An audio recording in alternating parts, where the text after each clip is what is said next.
No Que em Foco de hoje, eu vou mostrar a minha carteira de investimento e eu gostaria de saber a sua opinião sobre ela. Atualmente, essa é a minha carteira. São 7 ativos, eu sei, é bem concentrada, mas por que que eu optei por ter uma carteira menor assim em relação à quantidade de fundos imobiliários? Porque o meu capital ainda é pequeno, então eu preferi concentrar um pouco mais. Eu investi do meu bolso R$ 21.500, R$ 21.556. Eu recebi em rendimentos um total de 2.288 e o meu yield on cost, que é o meu rendimento dividido pelo meu capital investido, é de 10,62%. Então, enquanto eu ainda tenho esse capital menor, eu preferi comprar poucos fundos imobiliários para ir crescendo pouco a pouco. Mas o meu objetivo daqui para frente é consolidar melhor essa carteira. Então, eu quero acrescentar pelo menos mais uns 3 fundos imobiliários, chegar a um máximo aí de 10. E eu quero colocar fundos que sejam a minha base. Então, são os fundos mais conservadores, são os fundos que têm um histórico maior e, consequentemente, pagam menos. Essa é a minha maior dor, porque é muito complicado para mim comprar esses fundos que pagam um pouquinho, me dá uma dor no coração. E assim, o meu perfil de risco, ele é muito arrojado. Para quem não sabe, eu comecei no day trade e era day trade com opções binárias, então daí você tira o meu nível de risco, né? O meu limiar de risco é muito alto, mas eu sei, opções binárias é algo que eu gostaria de apagar do meu passado, mas não dá. Depois eu comecei em day trade com futuros, aí eu passei para day trade com ações e depois eu desalavanquei. E foi aí quando tudo começou a dar certo, comecei a pagar DARF todo mês certinho. Só que eu engravidei e eu não conseguia ficar acordada para operar, então eu decidi deixar o meu capital alocado em fundos imobiliários. E aí eu fui gostando e mesmo depois que a criança nasceu, eu continuei aqui com os fundos imobiliários e pretendo continuar. Mas o que eu quero falar é sobre cada um desses fundos imobiliários e o porquê eu comprei cada um deles. Então vamos começar aqui com o GGRC, que atualmente é a minha maior posição. Eu tenho 19,1% desse ativo. O meu preço médio no GGRC 11 é R$10,65. Eu tenho atualmente 386 cotas. Por que eu comprei o GGRC 11? Na época, lá em 2023, ainda finalzinho do ano, ele ainda era da base 100 e ele era um dos fundos que pagava melhor. E se eu fosse olhar o custo-benefício, para mim compensava bastante. Eu sempre achei que o GGRC era um bom fundo imobiliário, não é o melhor dos melhores, se comparado aí aos grandes, né, bilionários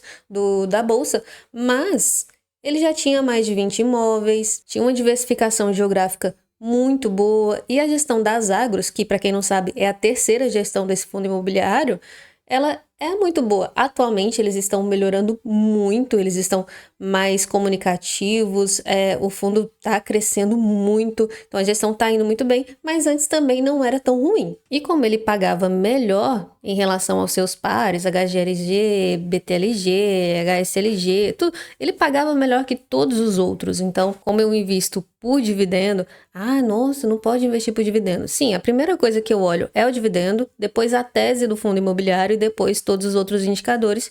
E aí você tem que ver, pelo menos é assim que eu faço. Tá pagando bem? Me chama atenção. Qual é a tese do fundo imobiliário? Cabe na minha carteira. Vamos dar uma olhada como é que tá aqui a saúde do fundo imobiliário.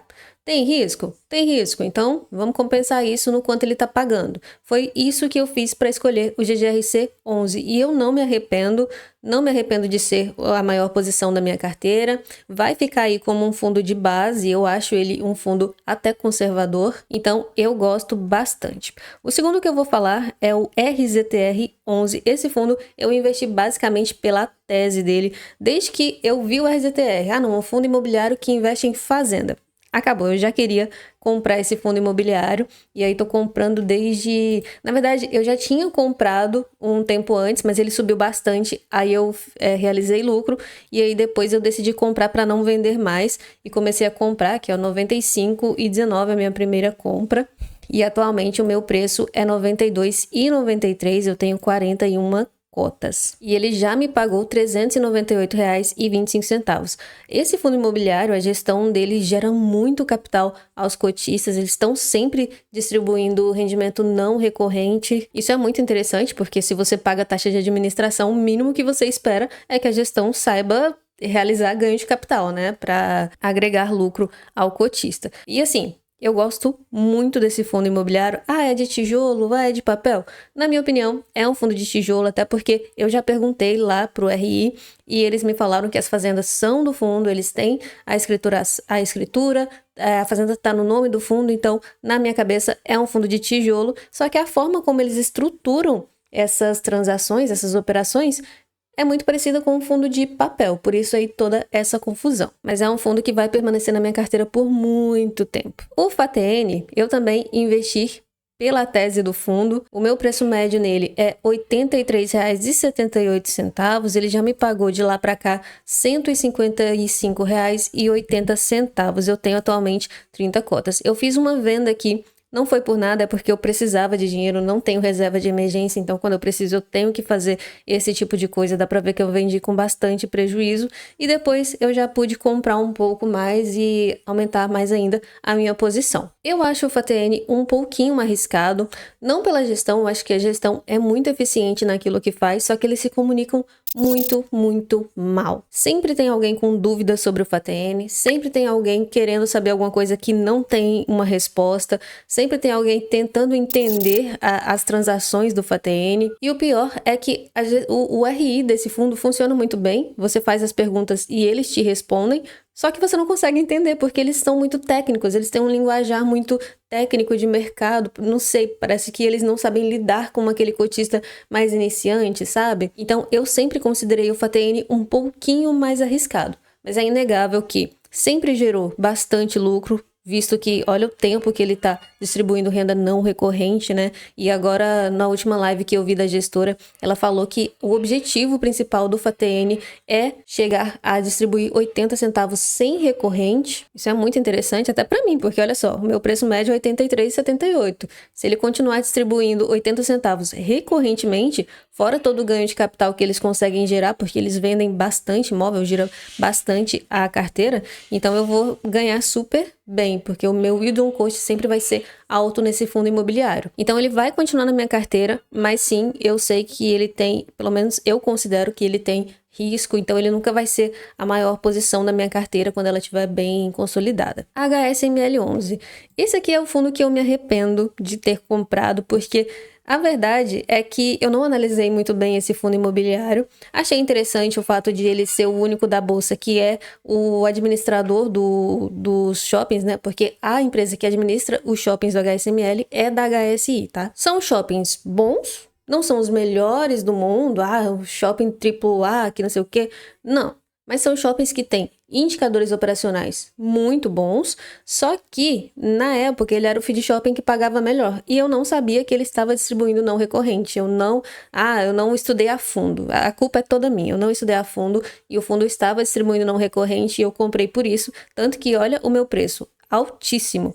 E eu ainda tive que fazer vendas aqui, né? Tudo bem, isso não influencia no preço, mas eu tive que vender por aquele mesmo motivo lá do FATN, eu tive que sair de algumas posições, mas ele também não é um fundo ruim, não vai sair da minha carteira, vai continuar aqui, e se eu tiver oportunidade, eu vou investir um bom dinheiro para poder fazer um preço médio e ter um yield on cost melhor. O próximo é o GARI 11, o meu preço nele é R$ 9,19, eu já recebi em rendimentos acumulados R$ 388,49. Eu comecei a comprar o GARI lá em outubro de 2023, já tem um bom tempo que eu invisto nele, comprei 120 cotas e atualmente eu tenho 262 cotas. Eu não gostei muito dessa transformação do GALG em GARI, porque eu comprei GALG, era um fundo menorzinho, poucos galpões, mas eu gostava, eu comprei um fundo de logística, um fundo base 10 de logística, e agora eu tenho um híbrido que eu não escolhi ter, entendeu? Mas assim,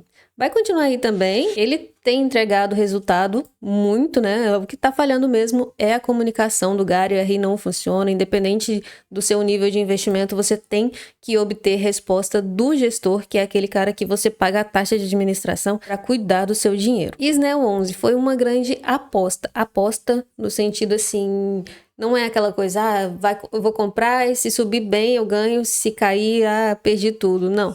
Aposta, gente, todo investimento é uma aposta. Você vai fazer faculdade, você está apostando que daqui a 5, 6 anos você vai ter um futuro legal, uma carreira legal, um emprego legal. Eu comprei o Snell lá no comecinho, quando ele comprou, eu já vendi também, eu tenho muito esse problema, eu já comecei a melhorar isso, eu vendo muito, eu compro e vendo muito, porque day trade, né? Aí depois eu comecei swing trade também, mas a vontade de vender, ela tá em mim, sabe? Eu sempre quero vender os meus ativos quando eu tenho lucro, mas eu tenho melhorado isso porque eu quero ser uma investidora de longo prazo. Então, eu agora não vendo mais, a não ser que eu precise vender, né? Como já aconteceu recentemente.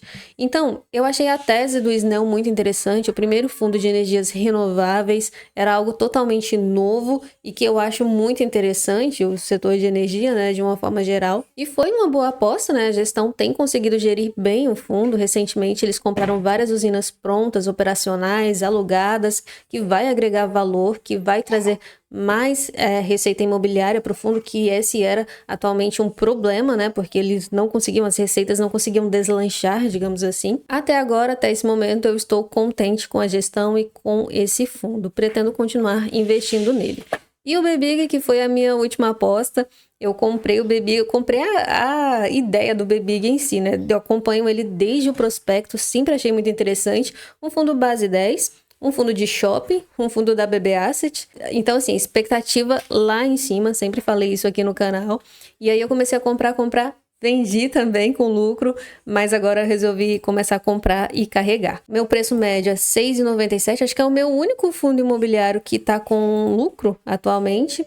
Já recebi R$ 94,20, mas dá para ver que eu fui comprando aos poucos aqui, uma vez ou outra eu comprava mais cotas. Agora, infelizmente, se eu quiser comprar mais, vou ter que fazer um médio para cima, né? Tomara que quando eles tenham que rolar a dívida, se precisar rolar a dívida lá em setembro, a cota despenque um pouquinho mais para eu poder comprar e melhorar ainda mais o meu preço médio.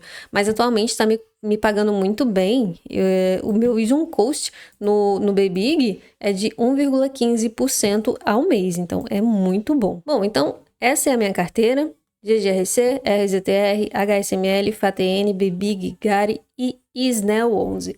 Eu gostaria de saber a sua opinião, o que você acha da minha carteira. É muito arriscada? Você não investiria em nenhum desses ativos? Lembrando que, como eu falei, o meu limiar de risco ele é muito alto. Eu estou tentando melhorar, eu vou acrescentar fundos imobiliários mais consolidados na minha carteira, mas antes eu tenho que trabalhar um pouco o meu psicológico, né, para aceitar receber um pouquinho menos aí desses FIIs. Enfim, me deixa nos comentários aí a sua opinião, eu quero saber, de verdade. Aproveita também para curtir esse vídeo e se inscrever aqui no canal FII em Foco e a gente se vê no próximo vídeo.